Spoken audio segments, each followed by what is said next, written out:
요한계시록 13장을 보면 바다에서 올라오는 한 짐승이 소개되고 이어서 땅에서 올라오는 한 짐승이 소개되고 있습니다. 첫째 짐승은 강하고 무서운 권력자의 모습을 하고 있었고 용에게서 능력과 권세를 받았습니다. 용은 사탄을 의미합니다. 따라서 첫째 짐승은 사탄의 대리자 또는 사탄의 하수인이었습니다. 둘째 짐승은 예수님처럼 어린 양의 모습을 하고 있었습니다. 사도 요한은 그 모습을 보고 이렇게 기록했습니다. 내가 보매 또 다른 짐승이 땅에서 올라오니 어린 양같이 두 뿔이 있고 용처럼 말을 하더라. 겉으로 볼 때 너무나도 여리고 선해 보입니다. 그런데 용처럼 말을 했습니다. 그러므로 둘째 짐승은 겉모양은 어린 양과 같이 순결해 보이지만 사실은 거짓의 아비 사탄을 닮은 거짓말쟁이입니다. 그리고 양의 탈을 쓴 이리입니다. 예수님은 말씀하셨습니다. 거짓 선지자들을 삼가라. 양의 옷을 입고 너희에게 나아오나 속에는 노략질하는 이리라. 이는 그가 거짓말쟁이요 거짓의 아비가 되었음이라. 첫째 짐승은 죽게 된 것 같더니 죽지 않고 살아났습니다. 그러자 온 땅이 놀랍게 여겨 첫째 짐승을 따랐습니다. 이것은 예수님의 죽음과 부활을 모방하여 사람들의 관심을 끈 것입니다. 예수님은 실제로 십자가에서 죽으셨고 사흘 만에 부활하셨습니다. 그러나 첫째 짐승은 죽은 것이 아니라 죽을 수도 있는 상처로부터 회복된 것뿐이었습니다. 그는 예수님과 같이 죽었다가 다시 살아난 존재가 아니었습니다. 둘째 짐승은 땅에 사는 자들을 첫째 짐승에게 경배하도록 하려고 이적을 나타냈습니다. 그 이적은 불이 하늘로부터 땅으로 내려오는 것이었습니다.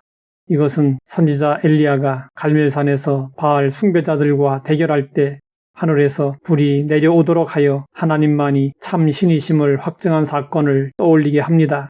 둘째 짐승은 엘리야가 행한 이적을 모방하여 사람들을 미혹했습니다. 둘째 짐승은 첫째 짐승의 권세를 이용해 첫째 짐승의 우상에게 생기를 주어 그 우상이 말을 하게 했습니다. 생기를 주었다는 표현은 하나님의 인간 창조를 상기시킵니다. 둘째 짐승은 하나님의 선지자를 넘어 창조주 하나님까지 모방했습니다. 여기서 우리가 알아야 할 중요한 사실이 있습니다. 하나님에게서 생기를 받은 사람과 둘째 짐승에게서 생기를 받아 말을 하는 우상과는 큰 차이가 있습니다. 전자에게는 생명이 있지만 후자에게는 생명이 없다는 것입니다. 둘째 짐승은 첫째 짐승의 우상에게 경배하지 않는 자를 다 죽이려 했습니다. 이것은 요한계시록이 기록된 당시에 로마 제국에서 실제로 황제 숭배를 위해 실시했던 정책이었습니다. 그리고 그 이전에 바벨론 제국에서 실제로 일어난 사건이었습니다. 둘째 짐승은 두려움에 사로잡힌 자들에게 표를 받게 했습니다. 그 표는 짐승의 표 666이었습니다. 이 표는 사람들을 통제하는 수단이었습니다. 이에 대해 성경은 말씀하고 있습니다. 누구든지 이 표를 가진 자 외에는 매매를 못하게 하니 이 표는 곧 짐승의 이름이나 그 이름의 수라. 지혜가 여기 있으니 총명한 자는 그 짐승의 수를 세어보라. 그것은 사람의 수니 그의 수는 666이니라. 666표를 받지 않은 사람은 큰 불이익을 감수해야 했습니다. 그 불이익은 일체 매매를 할 수 없는 것이었습니다. 아무것도 팔거나 사거나 할 수 없었습니다. 이는 경제활동의 금지를 넘어 생존의 위협이었습니다. 그러면 666의 의미는 무엇일까요? 성경에서 7은 하나님을 상징하는 수로 완전과 거룩함을 의미합니다. 반면에 6은 7에 가장 근접했지만 모자라고 부족한 것을 의미합니다. 또 6은 완전에 도전하는 세력을 상징하는 수입니다. 6이 3번 반복된 것은 사탄이 삼일째 하나님을 모방한 것으로 볼 수 있습니다.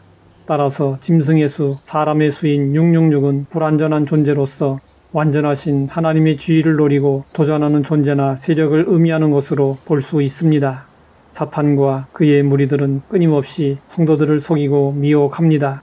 그들은 어린 양과 같은 모습으로 성도들을 미혹할 것입니다. 우리가 온전히 쫓아야 할 분은 어린 양처럼 보이는 존재가 아니라 어린 양이신 예수님입니다. 가짜가 판을 치는 세상입니다. 영적으로도 마찬가지입니다.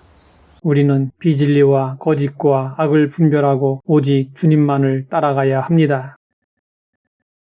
하나님 아버지, 왜 영적 분별력이 필요한지 알게 하시니 감사합니다. 말씀과 성령님의 은혜를 힘입어 올바르게 분별하게 하옵소서. 예수님의 이름으로 기도드립니다.